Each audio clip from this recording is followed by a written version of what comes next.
கர்த்தருடைய நாமம் மகிமைப்படுவதாக. இந்த நாளிலும் கூட ஆண்டவராகிய இயேசுவின் நாமத்திலே வந்திருக்கிறவங்க ஒவ்வொருவரை வாழ்த்துகிறோம். நாளின் தேவனுடைய வார்த்தைக்குள்ளாக கடந்து செல்வோம். மத்தேயுவின் புஸ்தகம் 13ஆம் அதிகாரம் 23ஆம் வசனத்தை எடுத்தவர்கள் வாசியுங்கள்.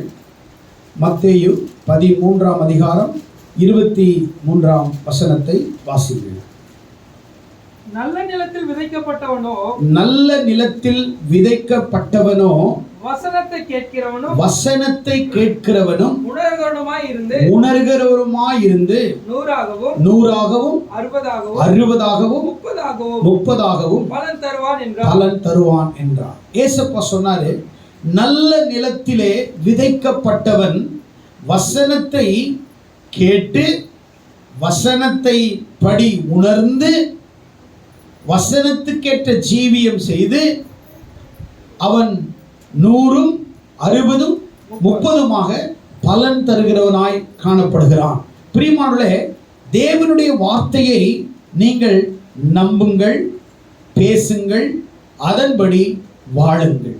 3 காரியங்களை இன்றைக்கு நான் சொல்ல விரும்புகிறேன். ஒன்று, தேவனுடைய வார்த்தையை நம்பணும், தேவனுடைய வார்த்தையை பேசணும், தேவனுடைய வார்த்தையின்படி வாழணும். ஆண்டவர் சொல்றாரு, வசனத்தை நிறைய பேர் கேட்பாங்க, ஆனா அதன்படி யாரும் செய்ய மாட்டான். வசனத்தின்படி யாருமே உணர்ந்து வாழ்கிற ஒரு வாழ்க்கை இன்றைக்கு இல்லாமல் போய்விட்டது. அப்படியானால் மத்தேயுவின் புஸ்தகத்துல ஆண்டவர் சொல்றாரு, நீங்கள் அதன்படி, நீங்கள் 13ஆம் அதிகாரத்தில் 23ஆம் வசனத்துல அதன்படி நீங்கள் உணர்ந்து செயல்பட வேண்டும். யாக்கோபின் புஸ்தகம் 1ஆம் அதிகாரம் 22ஆம் வசனம், 23, 24. நிறைய பேர் பைபிள் வசனத்தை வாசிப்பாங்க, ஆனா அதன்படி நடக்கிறது இல்லை. கேட்பாங்க, அதன்படி நடக்கிறது இல்லை. வாசிங்கள். அல்லாமலும் நீங்கள் உங்களை வஞ்சியாதபடிக்கு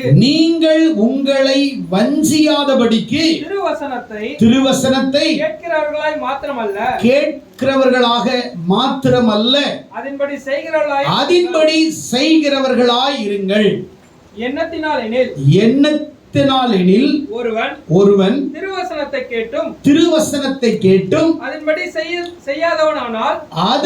செய்யாதவனானால் கண்ணாடியிலே தன் சுபாவ முகத்தை பார்க்கிற மனுஷனுக்கு ஒப்பாயிருப்பான். கவனிங்கள் பிரியமானவர்களே, அல்லாமலும் தேவனுடைய வசனத்தை கேட்கிறவர்கள், அதன்படி செய்யாதவர்கள், கண்ணாடியிலே தன் சுய முகத்தை சுபாவத்தை பார்க்கிற மனுஷனுக்கு ஒப்பாயிருக்கிறான். கண்ணாடியில நின்று பார்க்கும்பொழுது நம்முடைய முகம் தெரியும், கண்ணாடி விட்டு போன பிறகு நம்முடைய முகம் இன்னதென்று நமக்கு தெரியாது. அவ கண்ணாடியில பார்க்கும் பொழுது நம்முடைய முகத்துல என்ன தூசி இருக்கிறதா, என்ன கரை இருக்கிறது என்பதை பிரதிபலிக்கும். ஆனால் போன பிறகு நமக்கு தெரியாது. அநேகர் அப்படிதான் வசனத்தை அவர்கள் கேட்கிறார்கள், ஆனால் அந்த வசனத்தின்படி யாருமே உணர்ந்து வாழ்றது கிடையாது. அப்படி நீங்க வசனத்தின்படி நீங்கள் கேட்டு அதன்படி உணர்ந்து நீங்கள் வாழ்வீர்களானால் நீங்கள் நல்ல நிலத்திலே விதைக்கப்பட்ட விதைக்கு ஒப்பாயிருக்கிறீர்கள். நீங்கள் 100ஆக 60ஆக நீங்கள் பலன் கொடுக்கிறவர்களாய் நீங்கள் இருப்பீர்கள். அப்போ தேவனுடைய வசனத்தை நீங்கள் நம்ப வேண்டும், தேவனுடைய வசனத்தை நீங்கள் பேச வேண்டும், தேவனுடைய வார்த்தையின்படி நீங்கள் வாழ வேண்டும். ஃபர்ஸ்ட் நம்பணும், 2வது பேசணும். நம்முடைய நாவு ரொம்ப ரொம்ப இம்பார்ட்டன்டான ஒரு காரியம். நம்முடைய நாவு, நம்முடைய வாய் ரொம்ப முக்கியமான ஒரு காரியமாய் காணப்படுகிறது. இன்னைக்கு நம்ம நிறைய பேர் வசனத்தை கேட்டு அதன்படி வாழ்றது கிடையாது, கனி கொடுக்கிறது கிடையாது, அதன்படி ஜீவிக்கிறது கிடையாது. நம்ம அதிக நேரம் வார்த்தையின்படி வாழ்றதை காட்டிலும் நம்முடைய வார்த்தைகளை பேசுகிறவளாக, நம்ம வெறும் எதை பேசணுமோ அதை பேசாம எதையோ நம்ம பேசி கொண்டிருக்கிறோம். அப்படியானால் நாவை குறித்து நாம் இன்னைக்கு பார்க்க போகிறோம். நாவு எப்படிப்பட்டது? நாவு பெருமைகளை பேசும். என்ன பண்ணுமா? பெருமைகளை பேசும், தவறானவைகளை பேசும், பொய்யை பேசும், குறைகளை பேசும், மற்றவர்களை அசட்டை பண்ணும், மற்றவர்களை சபிக்கும், மற்றவர்களை பயப்படுத்தும், மற்றவர்களை வேதனைப்படுத்தும், மற்றவர்களை காயப்படுத்தும், மற்றவர்களை கலங்கடிக்கும், மற்றவர்களுடைய காயத்தை உண்டாக்கும், மற்றவனை என்ன செய்யும்? கவலைப்படுத்தும், மற்றவனை அவமானப்படுத்தும். நாவு எப்படிப்பட்டதா இருக்கிறது? ஆண்டவர் சொல்லுகிறார், நலமானதை பேசுங்கள் என்று சொல்லுகிறார். திருவள்ளுவர் சொல்லுகிறார், கனி இருக்க காய் கவர்ந்தற்று. நல்ல சொற்கள் இருக்கும் பொழுது தவறான சொற்களை பயன்படுத்தலாமா? ஆண்டவர் சொல்றாரு, வார்த்தையின்படி வாழ்கிறவர்கள், வசனத்தின்படி உணர்கிறவர்கள் தங்கள் வாழ்க்கையை செப்பனிடுகிறவர்களாக, செதுக்குகிறவர்களாக, தங்கள் வாழ்க்கையை தேவனுக்கேற்ற ஒரு பிரயோஜனமான ஒரு வாழ்க்கையை மாற்றுகிறவர்களாக அவர்கள் வசனத்தின்படி வாழும் பொழுது அந்த வசனம் அவர்களை உருவாக்கும், அந்த வசனம் அவர்களை உருமாற்றும், அந்த வசனம் அவர்களை மேன்மைப்படுத்தக்கூடியதாய் காணப்படுகிறது. ஆனால் இன்றைய வசனத்தை நம்புவதை நாம் விட்டு விடுகிறோம். எதையோ பேசிக்கொண்டிருக்கிறோம். இன்றைக்கு நம்முடைய வாழ்க்கையில நாவு ரொம்ப முக்கியமான ஒரு பகுதியாக இருக்கிறது. அப்ப இந்த நாவு ரொம்ப வேதனைக்குரியதாகவும் சந்தோஷப்படுத்தக்கூடியதாகவும் காணப்படுகிறது. ரெண்டு விதமான வார்த்தை இருக்கிறது. ஒன்று புண்படுத்துகிற வார்த்தை, இன்னொன்று குணப்படுத்துகிற ஒரு வார்த்தை. ரெண்டு விதமான வார்த்தை இருக்கிறது. ஒருத்தனை ஒரு வார்த்தை புண்படுத்துகிறது, ஒரு வார்த்தை அவனை குணமாக்குகிறது. கல் உயிரை கொல்லும், சொல் உயிரோடு கொல்லும். கல் என்ன செய்யுமா? உயிரை கொல்லும், சொல் உயிரோடு கொல்லும் என்று சொல்லுவார்கள். அப்படியானால் வேதத்திலிருந்து நாம் 1 சாமுவேல் 17ஆம் அதிகாரத்தில் நாம் சில பகுதியை நாம் பார்க்க போகிறோம். நம்முடைய வாயிலிருந்து புறப்படுகிற சொல் எப்படியா இருக்க வேண்டும்? நம்முடைய வாயிலிருந்து புறப்படுகிற வார்த்தைகளை ஆண்டவர் ஆசீர்வதிக்கவும் செய்கிறார். நம்முடைய வாயிலிருந்து புறப்படுகிற வார்த்தை கனமாகவும் இருக்கிறது, கனவீனமாகவும் காணப்படுகிறது. நல்ல கவனிங்க. 1 சாமுவேல் 17ஆம் அதிகாரத்துல நீங்க முழுசா நீங்க படிச்சீங்கன்னா இது உங்களுக்கு தெரிஞ்ச ஒரு கதை தான். இஸ்ரவேல் ஜனங்களுக்கும் பெலிஸ்தீர்களுக்கும் சண்டை, யுத்தம் நடக்கிறது. ஏழா பள்ளத்தாக்குல அந்த பக்கம் போர் வீரன் கோலியாத் நிற்கிறான், இந்த பக்கம் இஸ்ரவேலுடைய சேனை நிற்கிறது. கிட்டத்தட்ட 40 நாட்கள் அந்த யுத்தம் நடந்து கொண்டே இருக்கிறது. ஆனால் இவ்வளோ பெரிய தேசத்தினுடைய சேனை ஒரு கோலியாத்தை வீழ்த்த முடியவில்லை. அவன் 6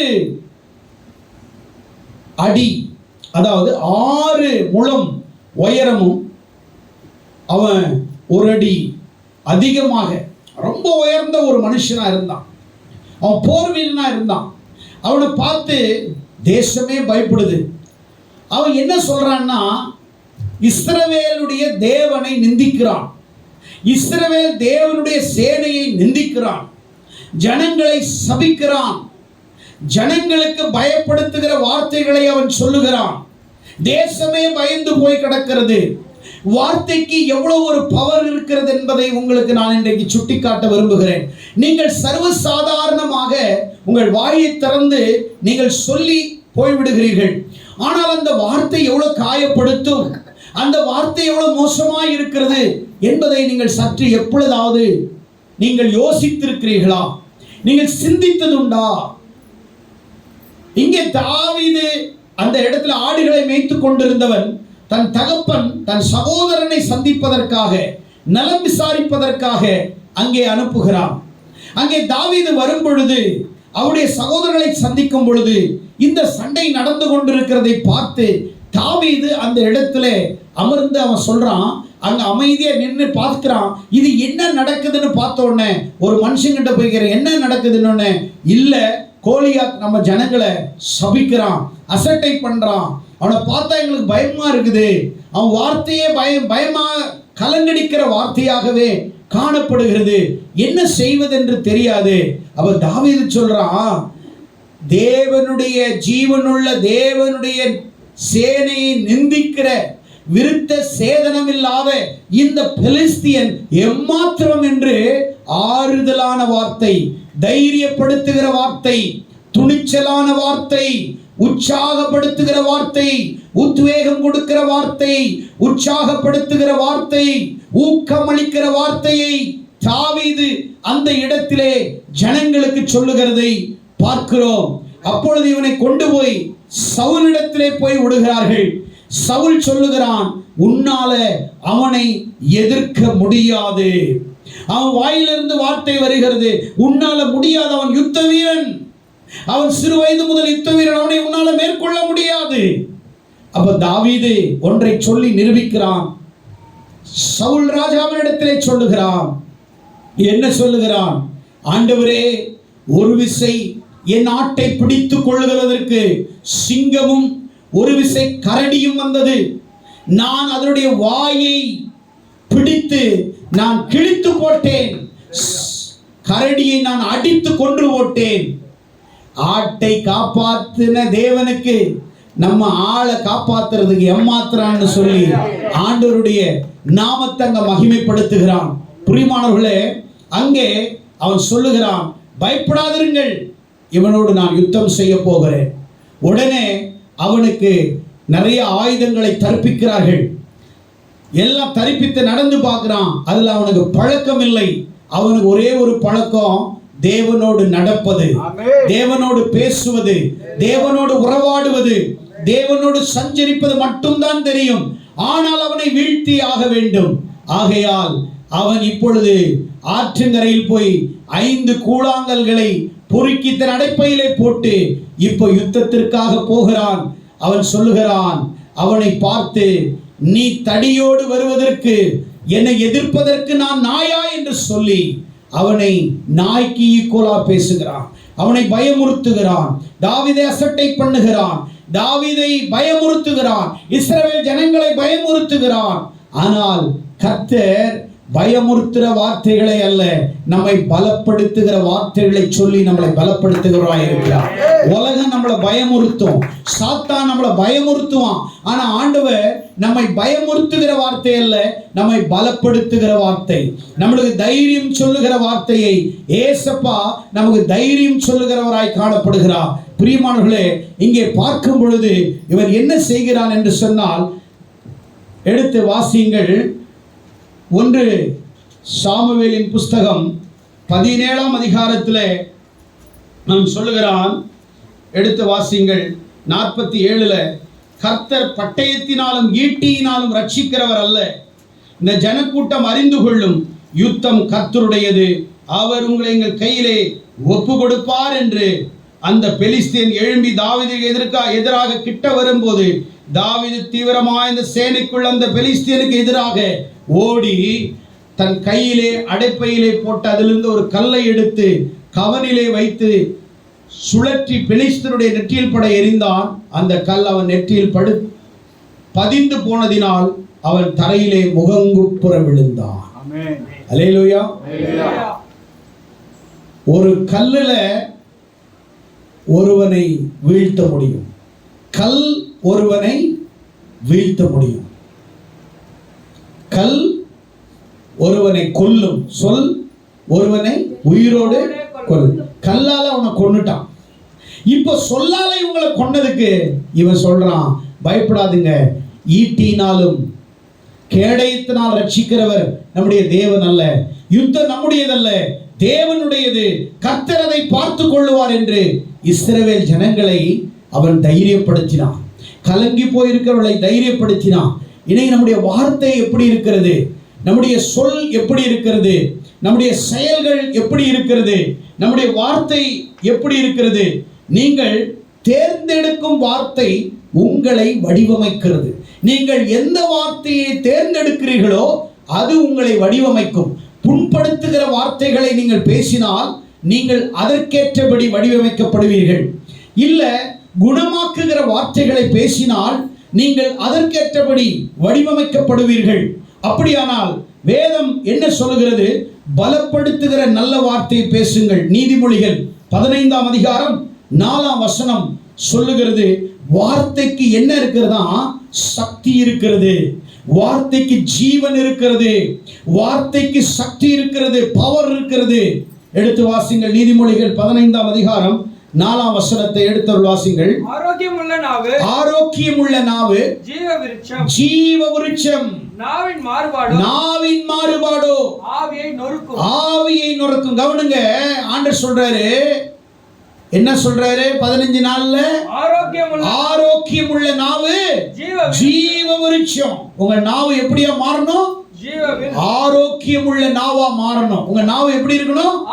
ஆரோக்கியமுள்ள. உங்களுடைய வாயிலிருந்து புறப்படுகிற வார்த்தை பிறருக்கு ஆரோக்கியமாக இருக்கணும். ஜீவ விருட்சம் போல இருக்கணும். ஒரு ஃப்ரூட்ஸை சாப்பிடும் போது எவ்வளவு ஒரு மகிழ்ச்சியா ஒரு ஃப்ரூட்ஸை சாப்பிடுறோமோ, அது போல உங்கள் வாயிலிருந்து புறப்படுகிற வார்த்தைகள் ஜீவ விருட்சங்களை போல இருக்கணும். உங்க இன்றைக்கு ஆண்டவர் உங்களோடு பேசுகிற காரியம், உங்கள் நாவை நீங்கள் அடக்க வேண்டும். உங்கள் வாயை நீங்கள் கண்ட்ரோல் பண்ண வேண்டும். உங்கள் நாவு எப்படிப்பட்டதா இருக்க வேண்டும் என்று, நீங்கள் எதை பேச வேண்டும், எப்படி பேச வேண்டும் என்பதை பரிசுத்த ஆவியானவர் உங்களுக்கு கற்றுக் கொடுத்துகிறார். ஆனா கோலியாத்து புண்படுத்துகிற வார்த்தைகளை ஜனங்களுக்கு பேசினான்.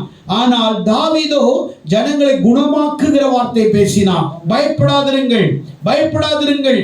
இஸ்ரவேல் ஜனங்கள் எகிப்திலிருந்து வெளியிலே வரும் பொழுது, அவர்கள் எகிப்தை விட்டு சேனை சேனையாய் வெளியிலே வரும் பொழுது, எதிர்க்க செங்கடல், பின்னாடி பார்வோனின் சேனைகள் அவளை துரத்தி கொண்டு வருகிறது.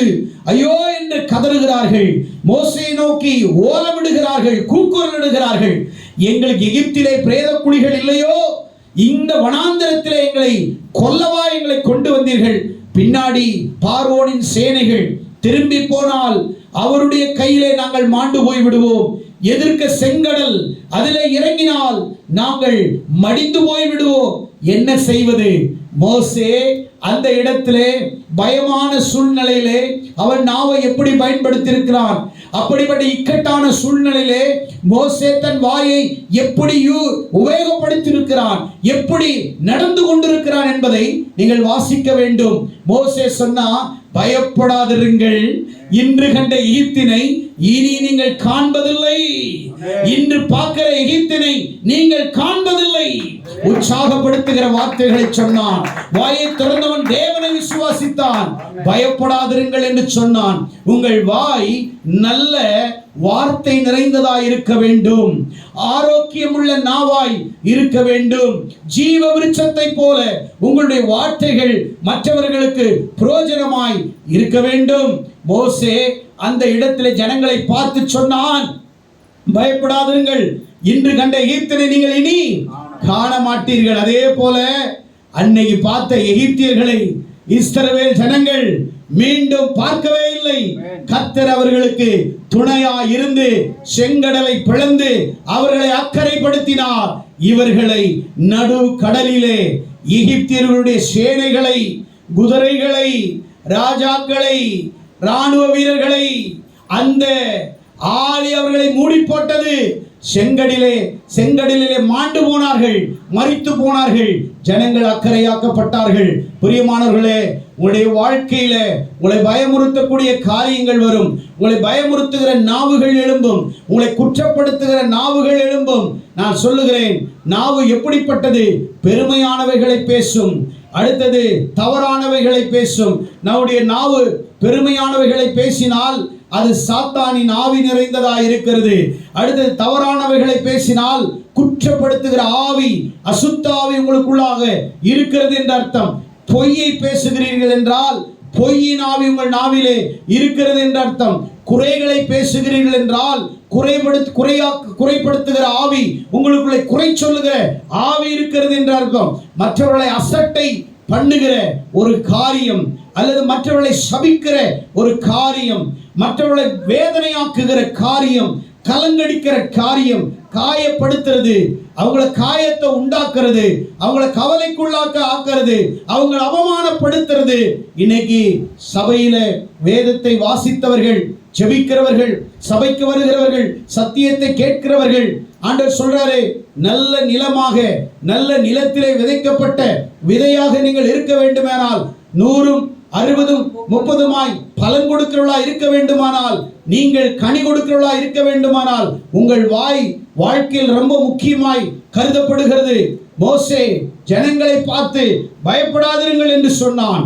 அதே பவுல் அப்போஸ்தலர் 27ஆம் அதிகாரம், அப்போஸ்தலர் 27ஆம் அதிகாரம் 22 நீங்கள் தொடர்ந்து வாசிப்பீர்களானால், பவுல் கப்பல் பிரயாணப்படுகிறான். 276 பேர் அந்த கப்பலிலே பயணம் செய்கிறார்கள். வாசிங்கள். 27ஆம் அதிகாரம் 22ஆம் வசனத்திலிருந்து நாம் வாசிப்போமானால், அங்கே ஏனென்றால் என்னை ஆட்கொண்டவரும் நான் சேவிக்கிறவருமாகிய தேவனுடைய தூதனானவர் இந்த ராத்திரியிலே என்னிடத்திலே வந்து நின்று, பவுலே பயப்படாதே, நீ ராயனுக்கு முன்பாக நிற்க வேண்டும். இதோ உன்னோடு கூட யாத்திரை பண்ணுகிற யாவரையும் தேவன் உனக்கு தயவு பண்ணினார் என்றார். தேவன் உன்னை தயவு பண்ணுகிறான் என்றால் 22 ஆகிலும் திடமனதாய் இருங்கள் என்று சொல்லி இப்பொழுது உங்களுக்கு தைரியம் சொல்லுகிறேன். கப்பர் சேதமே அல்லாமல் உங்களில் ஒருவனுக்கும் பிராண சேதம் வராது என்று சொன்னார். அப்போஸ்தலர் 27-22 திடமனதாயிருங்கள், இப்பொழுது உங்களுக்கு தைரியம் சொல்லுகிறேன். அப்போஸ்தலனாகிய பவுல் 276 பேர் கொண்ட ஒரு கப்பல்ல பயணிக்கிறார்கள். பயங்கரமான காற்று, கீழ்காற்று, பெருங்காற்று அடித்து கப்பல் கவிழத்தக்கதாக, ஐயோ நாம் கரையில் சேரவே முடியாது என்று கிட்டத்தட்ட 14 நாட்கள் அவர்கள் ஒன்றுமே சாப்பிடவில்லை. 33வது வசனத்திலே, பொழுது விடுகையில் எல்லாரும் போஜனம் பண்ணும்படி பவுல் அவர்களுக்கு தைரியம் சொல்லி, நீங்கள் இன்று 14ஆம் நாள் ஒன்றும் சாப்பிடாமல் பட்டினியா இருக்கிறீர்கள், ஆகையால் போஜனம் பண்ணும்படி உங்களை வேண்டிக் கொள்ளுகிறேன். நீங்கள் தப்பி பிழைப்பதற்கு அது உதவியா இருக்கும், உங்கள் தலையிலிருந்து ஒரு மயிரும் விழாது என்று சொல்லி அவர்களை தைரியம் பண்ணினார், அவர்களை திடப்படுத்தினார், தைரியம் சொன்னான். பவுல் பாருங்க, தேவனுடைய மனுஷன் எல்லாரும் சாகர கண்டிஷன்ல இருக்கும் பொழுது 14 நாள் ஒண்ணுமே சாப்பிடல, மரண பயம் அவர்களை ஆளுகை செய்தது. ஆனால் பவுல் அவர்களை பயமுறுத்தாமல் தைரியம் சொன்னான், அவர்களை திடப்படுத்தினான். உண்மையான ஊழியக்காரர்கள், உண்மையான கர்த்தருடைய பிள்ளைகள் உடைய வாய் பிறரை தைரியப்படுத்துகிறதா இருக்கும். உண்மையான தேவ பிள்ளைகள் மற்றவர்களை உற்சாகப்படுத்துகிறவர்களாய் இருப்பார்கள், தைரியம் சொல்லுகிறவர்களாய் இருப்பார்கள், திடப்படுத்துகிறவர்களாய் இருப்பார்கள். பவுலினுடைய ஆவி, மற்றவர்களை உற்சாகப்படுத்துகிற ஆவி பவுலுக்குள் இருந்தது, தைரியத்தின் ஆவி இருந்தது. நல்ல வார்த்தைகளை பயன்படுத்தினான். நம்முடைய வாழ்க்கையில அநேக நேரங்களிலே மற்றவர்களை பயமுறுத்துகிற காரியங்களை பேசிக் கொண்டிருக்கிறோம். நம்முடைய நாவு நம்முடைய வாழ்க்கையின் மிக முக்கியமாய் இருக்கிறது. நம்முடைய வாய் சரியா இருந்தால் நம்முடைய வாழ்க்கை சரியா இருக்கும். நம்முடைய நாவுகள் சரியா இருந்தால் நம்முடைய வாழ்க்கை சரியா இருக்கும். பிரியமானவர்களே, நீங்க அநேகருடைய வாழ்க்கை சிதைந்து போனதுக்கு காரணம் வேற ஒன்றுமில்லை, உங்கள் வாயினாலே நீங்கள் கெட்டு குட்டிச்சோராய் இருக்கிறீர்கள். தவளை தன் வாயினால் கெடும் என்று பழமொழி சொல்வார்கள். நம்முடைய நாவு எப்படிப்பட்டதாய் இருக்க வேண்டும்? நம்முடைய நாவு எப்படிப்பட்டதாய் இருக்க வேண்டும்? காலேப்பும் யோசுவாவையும் 12 வேவுக்காரர்கள் கானான் தேசத்துக்கு மோசே அனுப்பினான். காதேஸ் பர்னபா என்ற இடத்திலிருந்து கானான் எப்படிப்பட்டது என்று போய் பாருங்கள் என்று சொன்னான். 12 பேர் கோத்திரத்திலே 12 பேர் போனார்கள். அங்கே போயிட்டு 10 பேர் துர்ச்செய்தியை சொன்னார்கள். காலேப்பும் யோசுவா மட்டும் நற்செய்தியை சொன்னார்கள். நாங்கள் போய் வந்த தேசம் அது ராட்சதர்கள் நிறைந்த தேசம், அவர்கள் முன் நாம் வெட்டுக்கிளியா இருக்கிறோம் என்று 10 பேர் சொன்னார்கள். தவறான நற்செய்தியை சொல்லி இஸ்ரவேல் ஜனங்கள் கானான் தேசத்துக்குள் போகாதபடிக்கு, கானான் தேசத்திலே வாக்களிக்கப்பட்ட தேசத்திலே ஜனங்கள் போகாதபடிக்கு 10 பேரை சாத்தான் அப்படி ஆவினாலே நிரப்பினான். 10 பேர் துர்ச்செய்தியை பரப்பினார்கள், கானானை குறித்த தவறான செய்தியை சொன்னார்கள். ஆனால் காலேப்பும் யோசுவா மட்டும் நாங்கள் போய் வந்த தேசம் நல்ல தேசம் என்று ஒரு திராட்சை குலையை 2 பேரும் தங்கள் தோள்களிலே வைத்து எடுத்துக்கொண்டு வந்தார்கள். பெரிய திராட்சை கொலை 2 பேர் சுமக்கிறதான பெரிய திராட்சை கொலை கொண்டு வந்து, நாங்கள் போன தேசம் நல்ல தேசம், தண்ணீர் வளங்கள் நிறைந்த தேசம், பாலும் தேனும் ஓடுகிற தேசம், கர்த்தர் அதை நம் கையிலே ஒப்பு கொடுப்பார் என்று அவர்கள் சொன்னதினாலே ஆண்டவர் கடைசியாக பாருங்க 10 கோத்திரத்தையும் அந்த கானான் தேசத்துக்குள்ளே பிரவேசிக்க விடவில்லை. கடைசியாக 2 கோத்திரம், காலேப்பும் யோசுவாவினுடைய கோத்திரம் மட்டும் கானான் தேசத்துக்குள் பிரவேசித்தது. காரணம், அவர்கள் தேவனுடைய வாயாயிருந்தார்கள். நற்காரியங்களை அறிவித்தார்கள், நல்ல செய்திகளை அறிவித்தார்கள். நம்முடைய நாவுகள், நம்முடைய வாய்கள் பிறரை புண்படுத்துகிறதா இருக்கிறதா, உற்சாகம் ஊட்டுகிறதா இருக்கிறதா என்பதை நாம் யோசிக்க வேண்டும். நாங்கள் போய் வந்த தேசம் நல்ல தேசம் என்று சொல்லி அவர்கள் தேவனை மகிமைப்படுத்தினார்கள். எப்பொழுது பேச வேண்டும், என்ன பேச வேண்டும், எப்படி பேச வேண்டும் என்று ஆண்டவர் வேதத்தின் மூலமாய் உங்களுக்கு சொல்லுகிறார். பிரசங்கி 3ஆம் அதிகாரம் 7ஆம் வசனத்திலே ஆண்டவர் சொல்லுகிறார், சில நேரம் ஒவ்வொரு காரியத்துக்கும் ஒரு காலங்கள் உண்டு. சில நேரம் எதுவும் பேசாமல் அமைதியாய் இருப்பது நல்லது, மௌனமாய் இருக்க ஒரு காலம் உண்டு என்று பிரசங்கி 3ஆம் அதிகாரத்துல 7ஆம் வசனத்துல மௌனமாய் இருக்க ஒரு காலம் உண்டு, பேச ஒரு காலம் உண்டு. அன்பு சகோதரனே, சகோதரியே, உன்னுடைய வாழ்க்கையில விரோதமாய் பேசுகிறார்களா? உனக்கு விரோதமாய் தவறான காரியங்களை சொல்லுகிறார்களா? பொறுமையாயிருங்கள். வேதத்தை வாசிக்கிற நீங்கள் மௌனமாயிருங்கள். மௌனமாயிருக்க ஒரு காலம் உண்டு. தாவீத சிமேயு என்கிறவன் தூஷித்தான். தாவீது போயிட்டு இருக்கும் பொழுது சிமேயு என்கிறவன் தாவீதை தூஷித்தான். கூட இருக்கிறவங்க சொன்னாங்க, அவன் ஒரே அடி நாய் அடிக்கிற மாதிரி அடிச்சிட்டான். வேண்டாம் வேண்டாம் வேண்டாம், அவன் என்னை தூஷிக்க வேண்டும் என்று கர்த்தர் இன்னைக்கு அவனுக்கு கட்டளையிட்டு இருக்கிறார். அவன் தூஷிக்கட்டும், பரவாயில்ல. இன்னைக்கு அந்த தூஷணையை நான் கேட்கறதுக்காக இருக்கிறேன். இன்னைக்கு உங்களை தூஷிக்கிறாங்களா? இன்னைக்கு உங்களை தூற்றி திரிகிறாங்களா? உங்களை குறித்து தவறாய் பேசுகிறார்களா? உங்கள் பேரை கெடுக்கிறார்களா? உங்களை குறித்ததாக மட்டமாய் பேசுகிறார்களா? உங்களை அசட்டை பண்ணுகிறாரா? ஏளனம் பண்ணுகிறார்களா? பயப்படாதிருங்கள். தாவீதை போல மௌனமாயிருங்கள். ஒரு நாள் சிங்காசனத்திலே அமரக்கூடிய நாள் வரப்போகிறது. உங்களுக்கு ஒரு சிங்காசனம் அமைதியாக காத்திருக்கிறது. அதிலே அமரக்கூடிய நாட்கள் வரப்போகிறது. தாவீதை போல உங்களை யார் பேசினாலும் அதே போல உங்கள் வாயை நீங்கள் பயன்படுத்த வேண்டாம். மற்றவர்கள் அப்படிப்பட்ட அசுத்த வாயினால் பேசுகிறார்கள் என்றால் உங்களுடைய நாவுகள் ஜீவ விருட்சத்தை போல இருக்கணும். உங்களுடைய நாவுகள் ஔஷதமாய் இருக்க வேண்டும். நல்ல வார்த்தைகளை பயன்படுத்த வேண்டும். இங்கே தாவீது சொல்லுகிறான், அவன் தூஷிக்கட்டும். கர்த்தர் அவனை ஒப்பு கொடுத்திருக்கிறார். தூஷிக்கட்டும், கட்டளையிட்டிருக்கிறார். பொறுமையா இருந்தான். தாவீது ராஜாவானவரு சிமே ஓடி வந்து காலில் விழுறான். ஐயா, என்னை எதுவும் பண்ணிடாது, ஐயா என்னை கொன்னுடாதீங்க. அதே வாயில அவன் கெஞ்ச ஆரம்பிக்கிறான். ஒரு காலம் வரும், மௌனமாய் இருக்க காலம் வரும். மௌனமாய் இருக்கிறது ஒரு காலம் இருக்கிறது. ஒரு நாள் வரப்போகிறது. நம்மை குறித்து குற்றப்படுத்துவதற்கு முன்னாடி கர்த்தர் நம்ம தலையை உயர்த்த போகிறார். நம்முடைய தலையை அவர் மேன்மைப்படுத்த போகிறார். பிரியமானவர்களே, யோபு 6ஆம் அதிகாரம் 24ஆம் வசனத்தை எடுத்து வாசிப்பீர்களானால் யோபு என்ன சொல்லுகிறான்? எடுத்து வாசிங்கள்.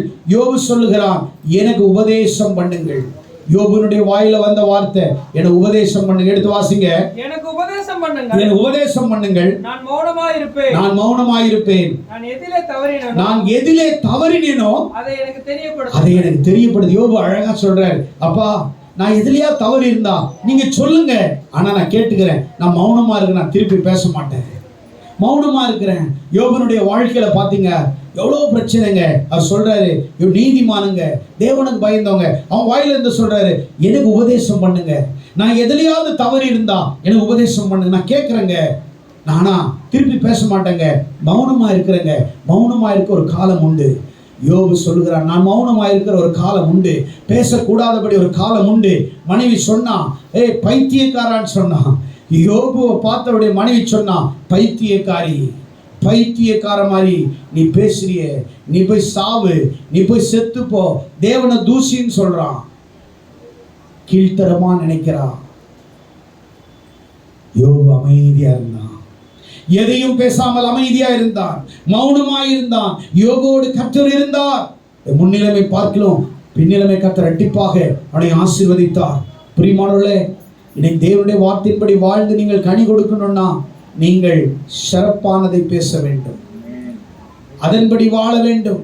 உங்கள் நாவை நீங்கள் காப்பாற்றிக் கொள்ள வேண்டும். உங்கள் வாயை நீங்கள் காப்பாற்றிக் கொள்ள வேண்டும்.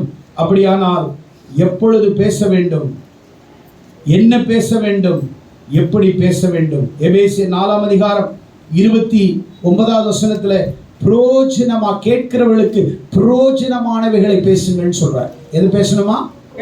கேட்கிறவங்களுக்கு பிரயோஜனமா. உங்களுடைய வாய் பிரயோஜனமானவைகளை பேசணும்.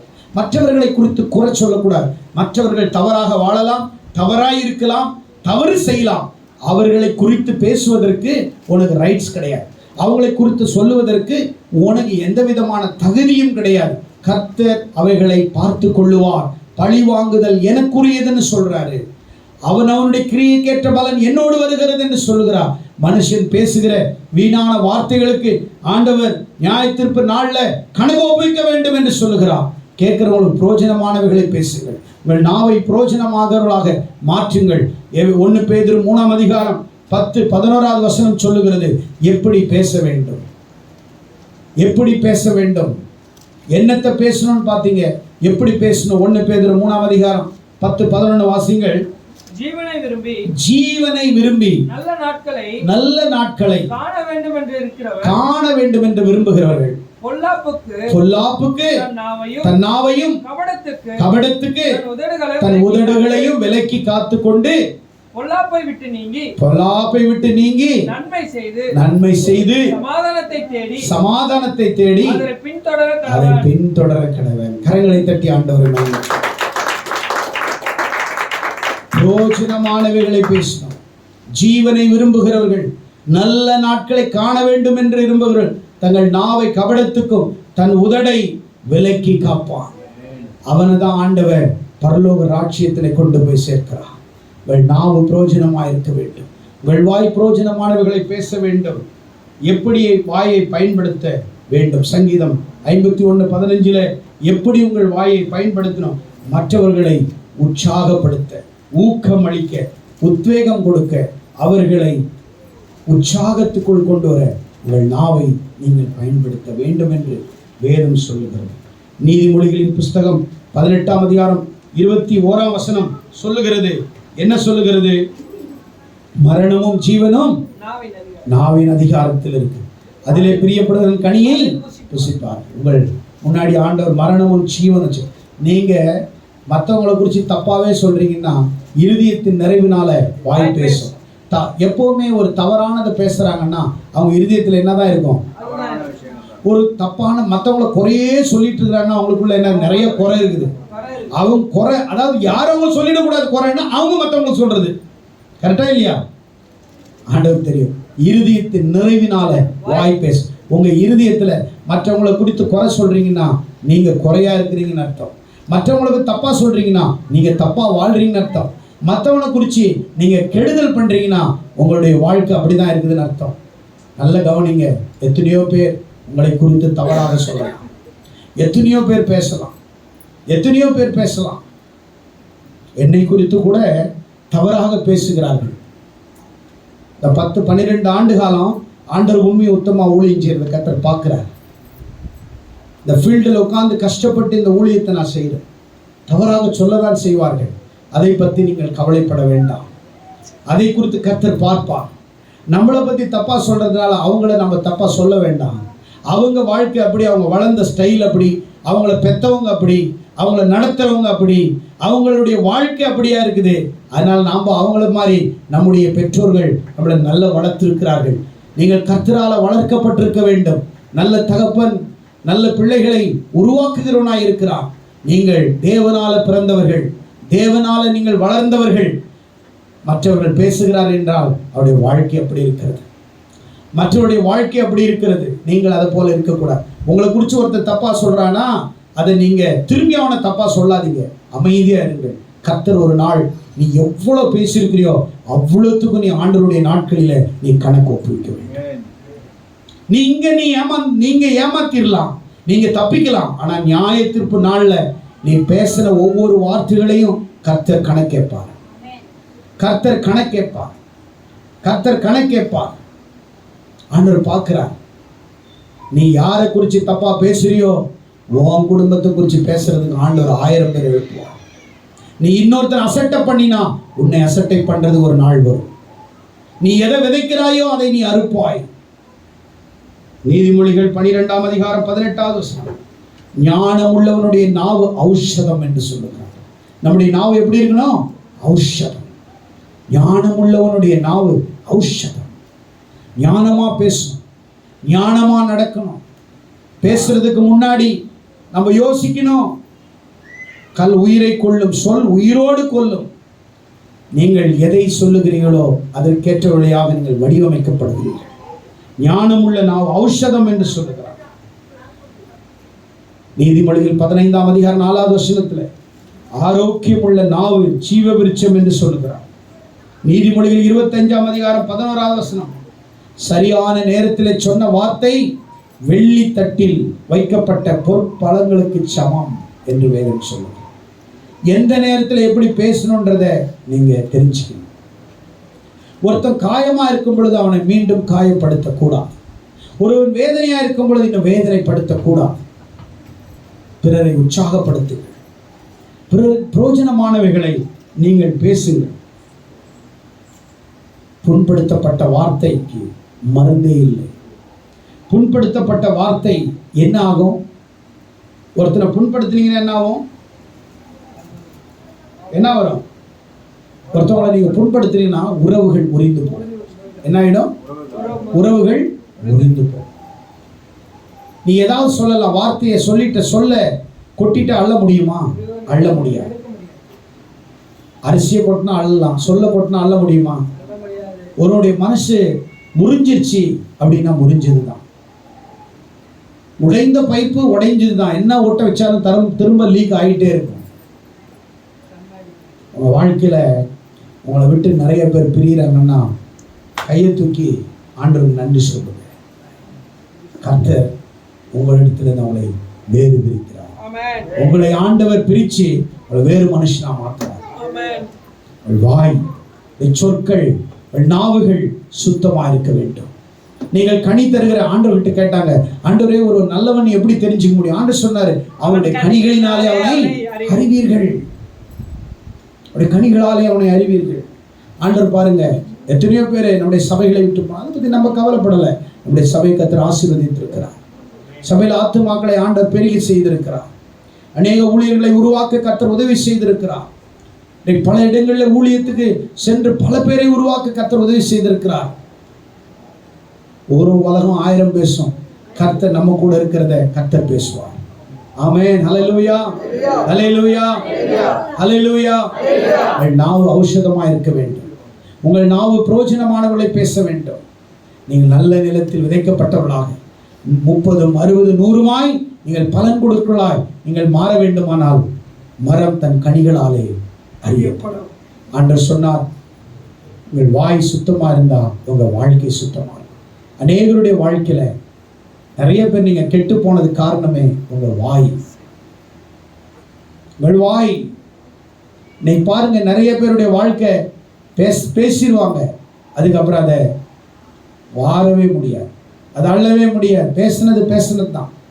தீர்ப்பளிக்கப்பட்டது தான். சொல்லுதான்.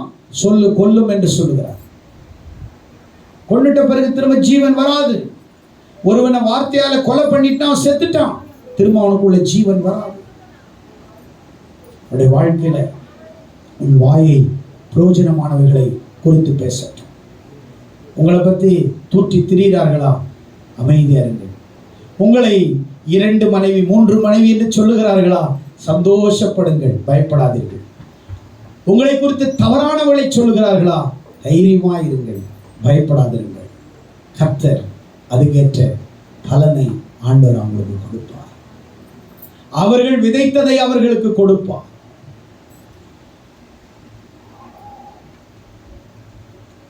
தாவீது தேவனை பயந்து நடந்தான். பவுல் நல்ல காரியங்களை பேசினான். மோசே நல்லதை பேசினான். காலேப், யோசுவா நல்ல காரியங்களை சொன்னார்கள். தவறானவைகளை சொல்லவில்லை. உண்மை உத்தமமாய் அவர்கள் நடந்தார்கள். 2 விதமான வார்த்தை, புண்படுத்துகிற வார்த்தை, குணமாக்குகிற வார்த்தை. நீங்கள் எதை பேச வேண்டும்? உங்கள் நாவை காத்துக்கொள்ளுங்கள். கபடத்துக்கு உங்கள் நாவை காத்துக்கொள்ளுங்கள். பொல்லாப்புக்கு உங்கள் வாயை விலக்கி காத்துக்கொள்ளுங்கள். ஜீவனை விரும்புகிறவர்கள், ஆயுசு நாட்களை விரும்புகிறவர்கள் உங்கள் நாவை காத்துக்கொள்ளுங்கள். ஒருத்தனை நீ கெட்ட வார்த்தையில பேசிட்டானே, திருப்பி அதை நீ இது பண்ண முடியாது. ஒருத்தரை நீ அசிங்கமா பேசிட்டனா திரும்ப நீ என்ன நேசிச்சாலும் அவருடைய இருதயங்கள்ல அது ஓரமா இருந்துட்டே தான் இருக்கும். ஒருத்தவங்களை அசிங்கப்படுத்தி அவங்க கிட்ட திரும்ப நம்ம பேசும் பொழுது நம்ம மறந்துடலாம், ஆனால் அசிங்கப்பட்டவர்கள் மறக்க மாட்டார்கள். சொன்னவங்களுக்கு மறந்துடும். ஏன்னா அவன் நிறைய பேர் சொல்லிட்டு அது மாதிரி 1000ல் இது ஒண்ணு. ஆனா கேட்டவங்களுக்கு அந்த வலி எப்பவுமே இருந்துட்டே இருக்கும், காயம் இருந்துகிட்டே இருக்கும். அந்த காயத்தை யாராலையும் மாற்ற முடியாது. இந்த வெளி உலகத்துல இருக்கக்கூடிய, வெளி சரீரத்துல வெளியில இருக்கக்கூடிய காயங்களுக்கு மருந்து இருக்குது. ஆனால் மனதுல பாதிக்கப்பட்டதுக்கு மருந்து கிடையாது. அதுக்கு மருந்து இந்த வேதம் ஒண்ணுமே. உள்காயத்துக்கு மருந்து வேதம், உள்காயங்களுக்கு மருந்து வேதம், வெளிக்காயங்களுக்கு உலக பிரகாரமா இருக்கிறது. உங்களை குறித்து தவறாய் சொல்லுகிறார்கள். சபை இக்கட்டான சூழ்நிலையில் கடந்து போகிறதா? பயப்படாதீர்கள், அழைத்தவர் உண்மை உள்ளவர், உங்களை நடத்துவார், உங்களை நடத்துவார். நல்ல ஊழியத்தின் பாதையில் எவ்வளோ அவமானப்பட்டுட்டு தான் இருக்கிறேன், எவ்வளோ அசிங்கப்படுத்திட்டு இருக்கிறாங்க. அதை பற்றி நம்ம கவலைப்பட வேண்டாம். இது ஆண்டவர் நமக்கு அனுமதிச்சிருக்கிறார். பேசட்டும். தேவன் அழைத்தவர் உண்மை உள்ளவர். எத்தனை பேர் நீங்க தேவனுடைய வார்த்தையை கேட்டு நம்பணும், பேசணும், அதன்படி நடக்கணும். தேவனுடைய வார்த்தையை நம்பணும், தேவனுடைய வார்த்தை பேசணும், அதன்படி அவங்க வாயை பிரயோஜனம் இவைகளை நிரப்பணும். எத்தனை பேர் சுவாசிக்கிறீங்க? எத்தனை பேருக்கு இந்த செய்தி ஆசீர்வாதமா இருந்தது? எத்தனை பேர் பிரயோஜனமா இருந்தது? ஒரு கரங்களை தட்டி ஆண்டவருக்கு நன்றி சொல்லுவோம். உற்சாகமாய் கரங்களை தட்டி ஆண்டவருக்கு நன்றி சொல்லுவோம். நாவை நீங்கள் காத்துக்கொள்ளும். கர்த்தர் உங்களை எல்லாவற்றிலும் உங்களை காத்துப்பார். இந்த வார்த்தையின்படி தாமே கர்த்தர் உங்களை ஒவ்வொருவரையும் ஆசீர்வதிப்பாராக. God bless you.